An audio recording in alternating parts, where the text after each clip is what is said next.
Top quality और consistent performance के लिए सिर्फ सिल्वर पंप नाम याद रखना।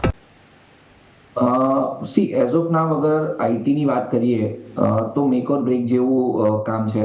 તમે એક્ઝેક્ટલી બહુ સારી રીતે ડેમોન્સ્ટ્રેટ કર્યું કે આખો મહિનો કશે ને કશે આપણે જોયું કે આઈટીમાં એક લોઅર ટોપ લોઅર બોટમની સાથે ટ્રેડ કરી રહ્યું છે.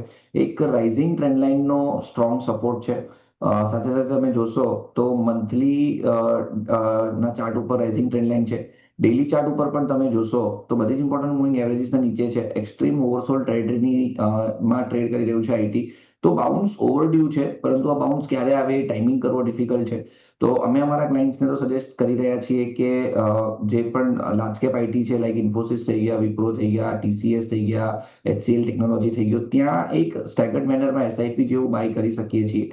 કારણ કે જે પણ કંઈક રિવોલ્યુશન આવી રહ્યું છે એડોપ્ટ થતા ટાઈમ લાગશે, પરંતુ આ બધા જે સ્ટોક્સ છે એ લાર્જ કેપ છે, બ્લુ ચીપ કંપનીમાંથી છે. અને આપણે આગળ પણ આવું જોયું છે કે કોઈ પણ પ્રકારનું નવું રિવોલ્યુશન જ્યારે આવતું હોય છે ત્યારે એક મેજર કરેક્શન્સ આપણને મોટા સ્ટોક્સમાં જોવા મળતું હોય છે, પરંતુ એ લોકોનું કમબેક પણ એટલું જ ફાસ્ટ હોય છે. સો આ વસ્તુને ધ્યાનમાં રાખતા અમને એવું લાગે છે કે આઈટીમાં અત્યારે નવી ખરીદારી કરવી હોય તો એક કોન્ટ્રા બેટ લઈ શકો છો વિથ ધ હોરાઇઝન કે અહીંયાથી તમે 2 થી 3 મહિના યા તો એટલીસ્ટ 6 મહિના સુધી હોલ્ડ કરી શકશો.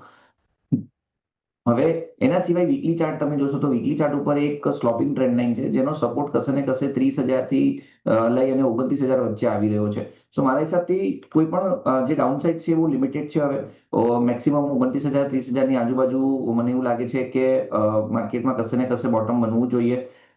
તો નવી ખરીદારી માટે તમે ધ્યાન રાખી શકો છો. 29,000 જો બ્રેક થશે નિફ્ટી આઈટી ની અંદર તો પછી ચાન્સીસ છે કે મેજર કટડાઉન આમાં આપણને જોવા મળી શકશે.